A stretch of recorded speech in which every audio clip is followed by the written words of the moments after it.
এটা হলো তাদের বাসা। আর এখানে রাখছি হলো গাড়ি, কিন্তু গ্যাস তো শেষ হয়ে গেছে, তেল নিতে হবে। পেট্রোল পাম্পে পেট্রোল নাই দাদু, এখন আমার এখান থেকে যাইতে হবে জয় বাংলা। চলেন আমরা একটু পিএস খ্যাত দিয়ে আসি, দেন তারপরে গাড়ির ইঞ্জিনটা একটু ঠান্ডা হোক, তারপরে রওনা দেবো ইনশাল্লাহ। তো দেখেন পিএইচের ঘেরান, এই দেখেন পিএইচ, আমি একটা পিএইচ উঠাবো। এটা হলো দেশি পিএইচ। আমি একটু ডরাইছিলাম যে ওই যে ইরান ইসরায়েলের যে যুদ্ধটা হইতেছে, ওই কারণে আবার তেলের সংকট দেখা দিছে কিনা, কারণ আমি যেখানে গেছিলাম ওইখানে তেল না পাওয়ার পরে আমার এটা মনে হয়েছে। কারণ হিসাবটা যদি না করি তাহলে আপনারা বুঝতে পারবেন না আমি এই ট্রিপে কয় টাকা লাভ করতে পেরেছি কিংবা আমার কত টাকা খরচ হয়েছে। ঠিক আছে, ধন্যবাদ। দেখা হবে ইনশাল্লাহ। হ্যাঁ, ভালো লাগলো। আসসালামু আলাইকুম।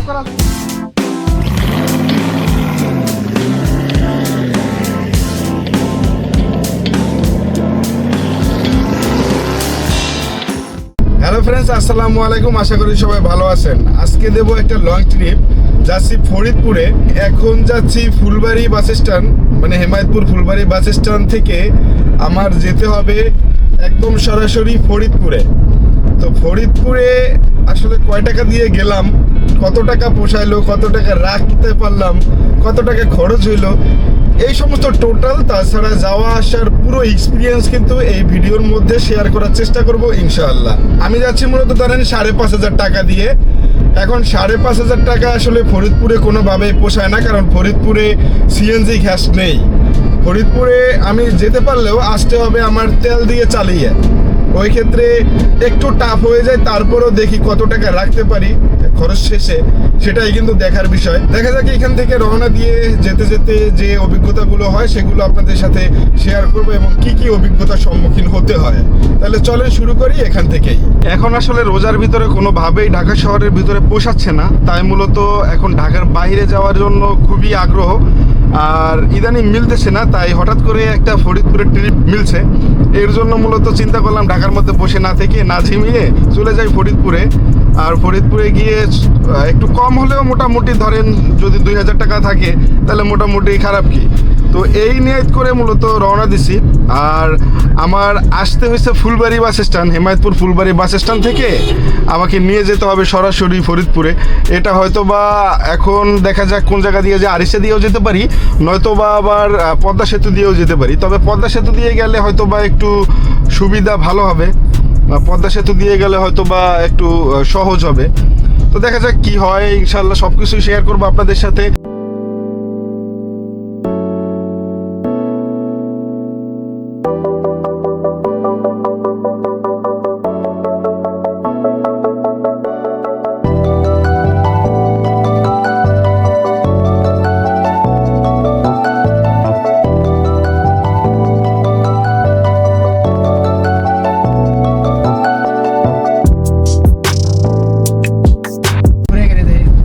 গেছিলাম মুন্সিগঞ্জ, ওইদিকে শুধু হয় দেখলাম আলু চাষ, আর এইদিকে দেখি পেঁয়াজ চাষ। আমার সাথে আসছে মোট 4 জন। তো একজন নামবে একটা গ্রামে, সেই গ্রামে তাকে নামাই দিলাম। এটা হলো তাদের বাসা, আর এখানে রাখছি হলো গাড়ি। এইটা হলো পুরো গ্রামের দৃশ্য। গ্রামগঞ্জের দৃশ্য একটু ভালোই লাগে, ফুলের ঘ্রাণ আসে, না যেন কাঁঠাল হইতেছে তো কাঁঠালের মুচির ঘ্রাণ আসে, অসাধারণ ঘ্রাণ। তো এখন আমার এইখান থেকে যাইতে হবে আরও 7-8 কিলোমিটার তাদের নামাইতে। গ্যাস কিন্তু একদম শেষ পর্যায়ে, প্রায় 155 কিলোমিটার অলরেডি চালানো শেষ গাড়ি।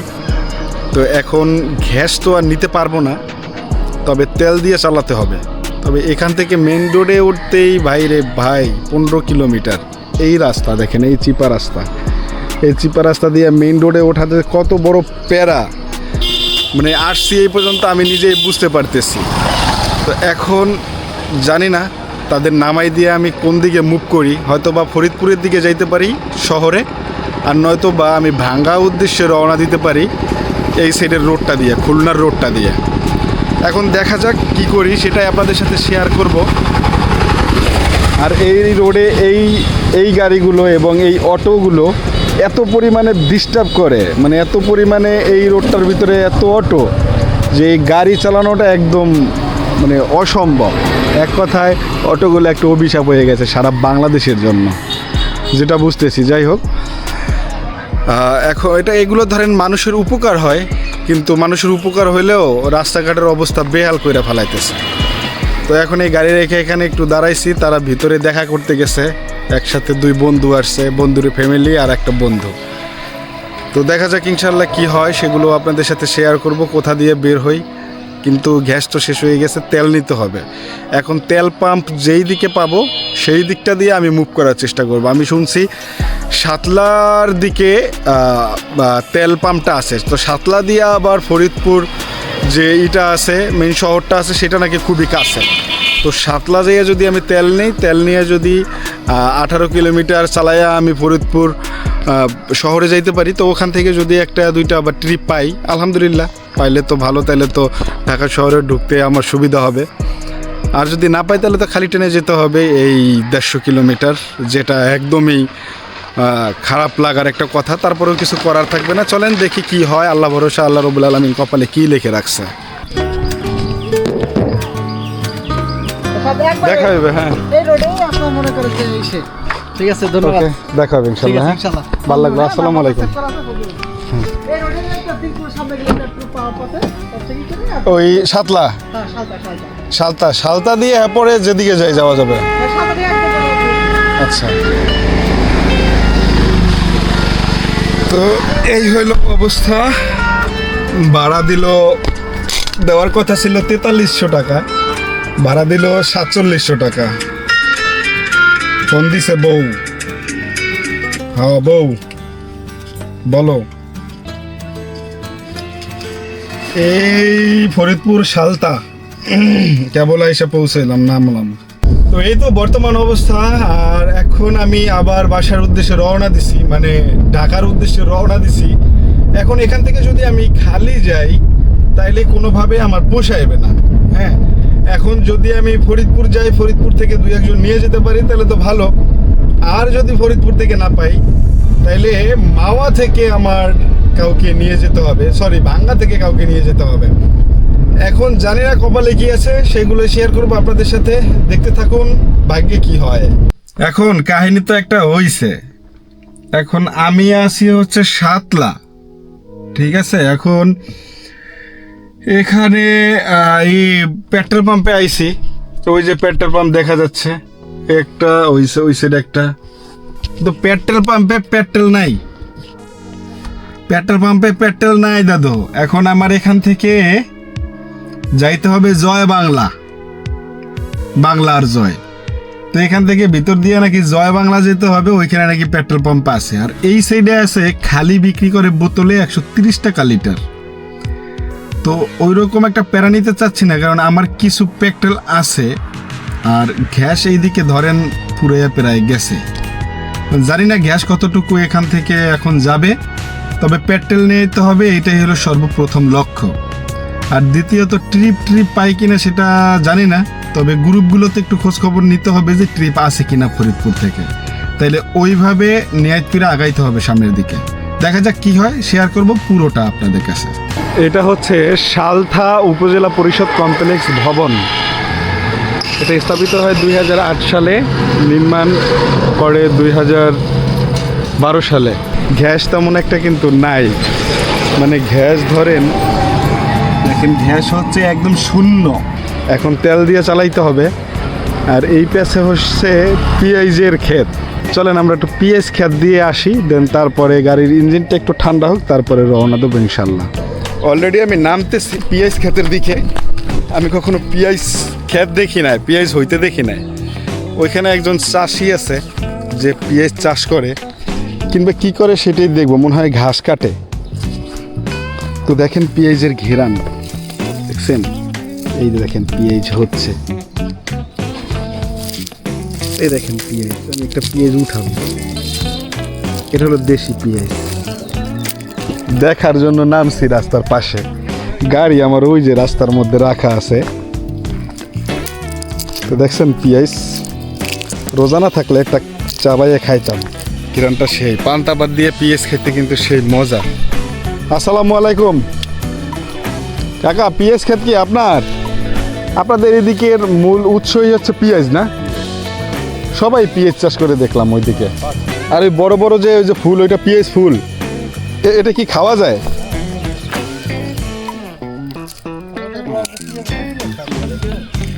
এই ফুল ফুল কি করা যায়? ওই যে বাজারে দেখি কাকা পিএইচ ডাটা বিক্রি করে, পিএইচের ডাটা কি এই পিএইচ থেকেই হয়?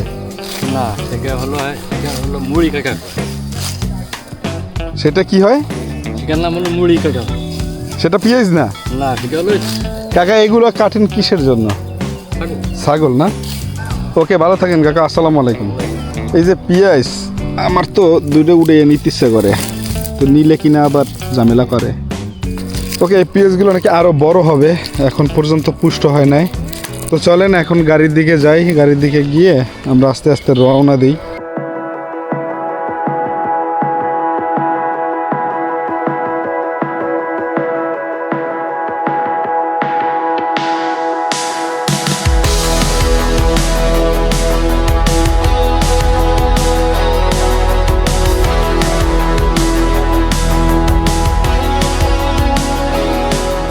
অবশেষে গ্যাস ফুরিয়ে গেল, এখন আর টান উঠতেছে না গ্যাসে। এখন খুব দ্রুতই আমাকে একটা পাম্পের দেখা পেতে হবে, নয়তোবা আমার বিপদে পড়তে হবে। পাম্প না পাইলে আমি এখন খুব কঠিন পরিস্থিতির মধ্য দিয়ে আমার এই সময়টা যাবে। তো দেখি পাম্প কত দূরে পাওয়া যায়। এখন গ্যাসই আর চলতেছে না, এই তেলে দিলাম, এখন তেলে কত দূর যায় সেটাই দেখার বিষয়। দেখা যাক কি হয়, শেয়ার করব পুরো এক্সপিরিয়েন্স। টেনশনের কিছু নাই, অবশেষে পেট্রোল পাম্প পেয়ে গেছি নগরকান্দাতে। নগরকান্দা আসছি, তো এখন এইখান থেকে আমি 10 লিটার পেট্রোল নিয়ে নেব, কারণ বলা যায় না কোন সময় কি হয়। আমার ঢাকায় ঢুকতে হবে, তবে মনে হয় 10 লিটার তেলে আমি ঢাকায় যেতে পারবো। তাছাড়া আরও কিছু পেট্রোল আছে আমার গাড়িতে, এটা দিয়ে কাভার করতে পারবো। তো আর ঢাকায় ঢুকে আবার গ্যাস পেয়ে যাব, ওই ক্ষেত্রে আর্নিং কত থাকে সেটাও আপনাদের কাছে শেয়ার করার চেষ্টা করব। তবে আগে এই তেল নিয়ে নিতে হবে। সে কি, আমি একটু ডরাইছিলাম যে ওই যে ইরান ইসরায়েলের যে যুদ্ধটা হইতেছে, ওই কারণে আবার তেলের সংকট দেখা দিছে কিনা। কারণ আমি যেখানে গেছিলাম ওইখানে তেল না পাওয়ার পরে আমার এটা মনে হয়েছে। তো এখন এখান থেকে আলহামদুলিল্লাহ পাইছি, যদিও কোনো সমস্যা হয় নাই। তবে এখান থেকে আমার এখন ইফতারি করা কমপ্লিট করে তারপরে আবার রওনা দিতে হবে ইনশাআল্লাহ মাওয়ার উদ্দেশ্যে। দেখি যাওয়ার সময় 2-1 মিলাই নিতে পারলে হয়তো বা কিছু পোষাইতে পারবো, নয়তো বা একদমই পোষাইবে না। পরে শেয়ার করব আপনাদের সাথে কত টাকা ট্রিপে আসলাম, কত রইলো আর কত টাকা খরচ হইলো। তাহলে চলুন পেট্রোল নিয়ে নিই আগে। এখন যে তেল নিছি এ তাহলে মনে করেন যে মোটামুটি ঢাকার উদ্দেশ্যে যাইতে পারবো, ঢাকায় পৌঁছাতে পারবো। তো অলরেডি ইফতারের টাইম হয়ে গেছে, আর এখন বাজে হচ্ছে গিয়া 6:05, মানে ইফতারের টাইম হয়ে গেছে। 6:05 বাজে, আর এখন আমি জয় বাংলার দিকে রওনা দিছি। জয় বাংলা বাদ, এখন হচ্ছে গিয়া একটা মসজিদ পাইছি, মসজিদে গিয়া ইফতার করবো। ইফতার করে দেন এখান থেকে রওনা দেব। এর আগে কোথাও যাওয়া যাবে না, ভালো একটা মসজিদ দেখছি, তো রাস্তার পাশে রাখলাম, একটু নামাইয়া রাখলাম। এখন এই সাইড দিয়ে আবার না পড়লেই হয়। তবে আমার যে মনে হয় কোনো সমস্যা নাই, গাড়িটা একটু চাপাইয়া রাখছি আর কি। তো চলেন, ওইখানে একটা মসজিদ আছে, ওই মসজিদে গিয়ে ইফতার খুলে দেন নামাজটা পড়ে রওনা দেবো ইনশাল্লাহ।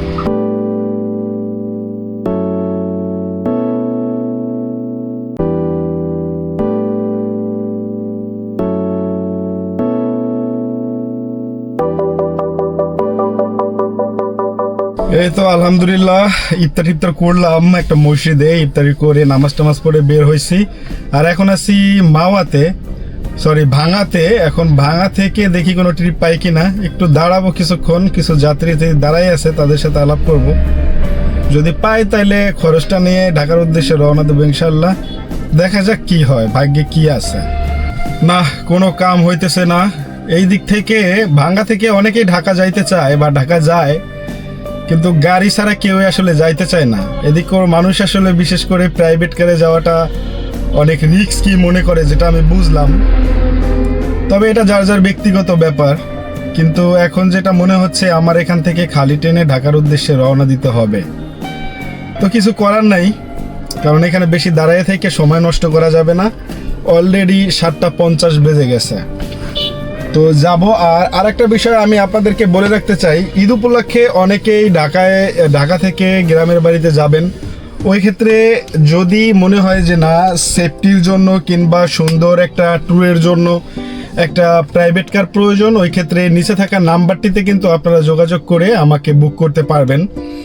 তো ওই ক্ষেত্রে ঈদের ভাড়াটা সম্পর্কে একটু ধারণা রেখেই তারপরে আপনারা বুক করবেন, কারণ ভাড়াটা আপ ডাউন হয়। ঈদে একরকম, ঈদের বাইরে আর এক রকম আর কি। তো যাই হোক, তো সবার জন্য শুভকামনা। আর আমি ঢাকার উদ্দেশ্যে রওনা দিচ্ছি এখন। খালি একাই, জানি না কপালে কি আছে, কত টাকা রাখতে পারবো, ওই হিসাবটা দেবো আপনাদেরকে গিয়ে, ঢাকায় গিয়ে। চলেন রওনা দিই। চলে আসছি পদ্মা সেতু টোল প্লাজায়। এখন টোল দিতে হবে। এখানে টোল মূলত প্রাইভেট কারের হয়ে থাকে 750 টাকা। তো 750 টাকার টোল দিতে হবে এখন। দেন তারপরে আবার পদ্মা সেতু পাড়ি দিতে হবে।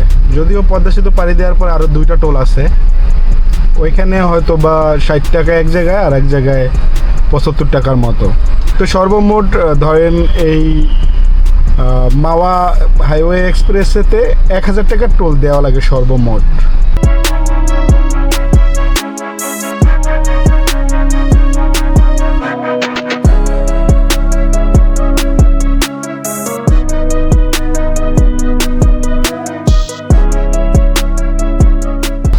আমাকে 250 টাকা ব্যাগ দিল।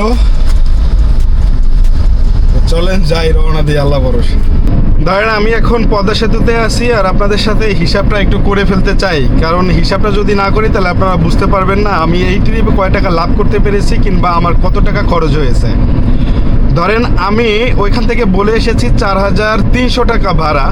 তো ওই ক্ষেত্রে তারা আসার সময় যে টোল প্লাজায় টোল দেওয়া লাগবে সেগুলো তারা দিবে। তো সেরকমই হয়েছে, টোল প্লাজার টোলগুলো তারা দিয়েছে, কিন্তু যাওয়ার সময় টোল প্লাজার টোলগুলো কিন্তু আমারই দেওয়া লাগবে, তারা কিন্তু দিয়ে দেবে না। তো ওই ক্ষেত্রে চলেন একটা হিসাব করি। 4300 টাকার জায়গায় তারা আমাকে দিয়েছে 4700 টাকা। তো ওই ক্ষেত্রে আমার খরচ হয়েছে কয় টাকা? ধরেন আমি তাদেরকে নামাই দেওয়ার পরে আমাকে 4700 টাকা দেওয়ার পরে আমি তেল নিয়েছি 1000 টাকার, এবং বিশেষ করে আমি টোল দিয়েছি এখন পর্যন্ত 2 জায়গাতে। হ্যাঁ, তো এখানে যে 750 টাকা, আর এক জায়গাতে দিয়েছি আমি 55 টাকা। তো ধরেন 800 টাকার টোল হয়ে গেছে আর 1000 টাকা আমি তেল ভরেছি, তাহলে আমার 2000 টাকার মতো কিন্তু মোটামুটি খরচ হয়ে গেছে 200 টাকা কমে। তো 1800 টাকা আমার অলরেডি খরচ, আর যাইতে যেতে ধরেন আরও 2টা টোল আছে, 200 টাকা ধরেন ওইখানে চলে যাবে। তো দেখা গেল আমার 2000 টাকা কিন্তু এখানে আমার খরচ হয়ে গেল অলরেডি। তো একটা ব্যাপার আপনারা মাথায় রাখবেন, যারা এই বরিশাল কিংবা ফরিদপুর মাদারীপুরে ট্রিপ নিয়ে আসবেন, এইদিকে কিন্তু গ্যাস নাই, সিএনজি গ্যাস কিন্তু এদিকে পাওয়া যায় না। তবে এলপিজি যাদের গাড়িতে আছে তাদের জন্য কিন্তু বেটার, কারণ এলপিজি পাওয়া যায় অ্যাভেলেবেল। তো ওই ক্ষেত্রে আপনারা যারা সিএনজি ভাড়া বা সিএনজি গাড়ি নিয়ে আসবেন, অবশ্যই আপনারা ভাড়াটা একটু ওইভাবে পোষায় রাখবেন। আমি আজকে আসার কারণ হচ্ছে কি, আমি ঢাকার মধ্যে যদি আমি 200 কিলো চালাইতাম, তাহলে এখন যে বর্তমানে পাঠা উবার ভাড়া দিচ্ছে 2000 টাকা ইনকাম করাও খুব কঠিন হয়ে যেত। তো ওই ক্ষেত্রে চিন্তা করলাম 100 কিলোমিটার বেশি চালানো লাগবে, তাই চলে যাই। ঢাকার মধ্যে বসে না থেকে 2000 টাকা যদি আমার ইনকাম হয়ও, তারপরেও আমি চলে যাই, কারণ ঢাকায় বসে থেকে লাভ নেই। তো ঢাকার মধ্যে গাড়ি চালানোর একটু প্যারা মনে হয়, কারণ যদি আমি পিক আপ করতে যাই তাহলে সেই কোনাকাঞ্চিতে ঢুকে দেন আমাকে পিক আপ করে তারপর তাদেরকে নিয়ে এসে তারপরে ড্রপ করতে হয়। ওই ক্ষেত্রে ঢাকার মধ্যে জ্যামেও থাকতে হয়। তো সব মিলাই কিন্তু মোটামুটি দেখা গেছে ঢাকার বাইরে আমি আসছি ঠিকই, কিন্তু ওইভাবে যে পোষাইছে সেটা বলবো না। ঢাকায় বসে আমি যে কটাকা ইনকাম করতাম সেই কটাকা আমি ঢাকার বাইরে এসে আমি ইনকাম করেছি, কিন্তু আমার একটু বেশি চালানো লাগছে গাড়ি। এইটা হলো ডিফারেন্ট ঢাকার ভিতর আর বাহিরে। তবে হ্যাঁ, এই ভাড়ায় কখনোই কিন্তু আসা যায় না ঢাকার বাহিরে। তারপরও আমি আসলাম জোর জবরদস্তি অবস্থায়, কারণ গতকালকে এই লোকটা একটা পাঠাওতে কল দিয়েছিল, সেখানে 3800 টাকা ভাড়া আসছিল। সে পাঠাওতে না এসে একদিন পরে আমার সাথে কন্টাক্টে আসতে চাইছে বিধায় কিন্তু আমি এই ভাড়াতে আসছি। ধরেন 2000 টাকা বাদ দিয়ে আমার রয়ে গেছে আমার কাছে ধরেন 2700 টাকা। আর 2700 টাকার ধরেন আমার 200 টাকা খরচ আছে, রুট খরচ। আর ওই ক্ষেত্রে কিন্তু 2500 টাকা এখনও আমার কাছে আছে। তো 2500 টাকা ইনকাম ধরেন এটাও থাকবে না, কারণ হচ্ছে ধরেন আমি ঢাকায় গেলে কিন্তু আবার ঢাকায় বসে আমার গ্যাস ভরা লাগবে। তো ক্ষেত্রে আরও 500 টাকা কিন্তু আমার গ্যাসের গ্যাস বাবদ আমার খরচ হচ্ছে। তো 2000 টাকা আমার রইতেছে সর্বমোট ইনকাম হিসাবে। তো এই 2000 টাকার জন্য আমি 300 কিলো গাড়ি চালাইছি, এটা কোনোভাবেই কেউ মানতে চাইবে না। তবে হ্যাঁ, এইরকম সময়ে আসলে 2000 টাকা ইনকাম করা ঢাকার বাইরে এসে একদম খারাপ না। আমি মোটামুটি 2000 টাকা ইনকাম করে স্যাটিসফাই। তো এখন আমি পদ্মা সেতু মাত্র পার হইলাম, মানে পদ্মা সেতু থেকে নামলাম। তো আসার সময় কোনো ট্রিপ পাইনি। তো আসার সময় ট্রিপ পাইলে হয়তো বা আমার একটু পোষাই যেত, কিন্তু আমি যেটা দেখছি যে ফরিদপুরের দিকের যে মানুষগুলো, এই মানুষগুলো আসলে ওই রকম একটা স্যাটিসফাই না তারা এইগুলোতে চড়তে প্রাইভেট কারে। তো তারা সবসময় যাতায়াত করে বেশিরভাগ সময় গাড়িতে। তবে ঈদে কিন্তু প্রচুর পরিমাণে মানুষ থাকবে। তবে এইরকম ট্রিপ নেওয়ার সময় একটু সাবধানতা অবলম্বন করতে হবে যারা গাড়ি চালান কিংবা রেন্টে কারে গাড়ি চালান। তো এই ক্ষেত্রে যাত্রীদেরও একটু সতর্ক থাকতে হবে, কারণ আপনারা যে কোনো গাড়িতে উঠে বসলে কিন্তু হঠাৎ করে একটা বিপদ ঘনিয়ে আসতে পারে। ওই ক্ষেত্রে একটু সচেতনতা অবলম্বন করতে হবে। এখন পাঠাও উবার অ্যাপটা আমি খুলবো, তো খোলার পরে যদি কোনো ট্রিপ পাই তো পাবো, আর না পাইলে নাই। তবে ওইদিকে বসে আমি পাঠাও অ্যাপটা খুলে রেখেছিলাম, কোনো ট্রিপ পাইনি। এই হলো বর্তমানের আপডেট। চলেন ঢাকায় বসে ভিডিওটা শেষ করব, কারণ ভিডিওটা বেশি লং করব না। আর অনেকেই কমেন্ট করতেছেন ভাই আপনার লং ভিডিও অনেক ভালো লাগে। তো ধন্যবাদ ভাইয়া। আসলে এই শর্ট ভিডিও করতে একটু প্রবলেম হয়ে যায়, কারণ সকল ডিটেলস কিংবা ইনফরমেশন এবং সকল ধরনের অভিজ্ঞতা এক্সপিরিয়েন্স শেয়ার করতে গেলে একটু ভিডিওটা লং হয়ে যায়। তো দেখতেছি ইদানিং অনেকেই লং ভিডিও পছন্দ করেন, তো সমস্যা নাই, লং ভিডিও দেওয়ার চেষ্টা করব। আর আপনারা যদি এই সমস্ত ভিডিও ভালো লেগে থাকে তাহলে কিন্তু চ্যানেলটা সাবস্ক্রাইব করে দিতে পারেন। যাই হোক, চলেন সামনের দিকে যাই। ঢাকার উদ্দেশ্যে রওনা দিচ্ছি, যেহেতু ঢাকার অবশ্যই কখন গিয়ে পৌঁছাইলাম সেই এক্সপিরিয়েন্সটাও আপনাদের কাছে শেয়ার করার চেষ্টা করবো ইনশাআল্লাহ। অবশেষে ঢাকা বিজয় সরণি এসে পৌঁছাইলাম। আর আজকে কোনো ট্রিপই পাইলাম না পাঠাওতে, কারণ অ্যাপ খোলা রাখছি, কোনো ট্রিপই আসেনি আর কোনো ইনকামও হয়নি। তবে আমার মনে হয় ভিডিওটা এখান থেকে রেখে দিলেই অনেকটা বেটার হয়, কারণ বাসার কাছে চলে আসছি, এখন আর কোনো ট্রিপ মারার ইচ্ছা নেই, সোজা বাসায় যাওয়ার ইচ্ছা আছে। তো ওই ক্ষেত্রে এই ভিডিওটার এক্সপিরিয়েন্সটা আপনাদের কাছে কেমন লাগছে, কমেন্টস বক্স ফাঁকা আছে, আপনারা ওইখানে কমেন্ট লিখে দিতে পারেন। আর যদি ভিডিওটা ভালো লেগে থাকে একটা লাইক দিয়ে আমাকে জানিয়ে দেবেন যে হ্যাঁ ভিডিওটা ভালো লেগেছে।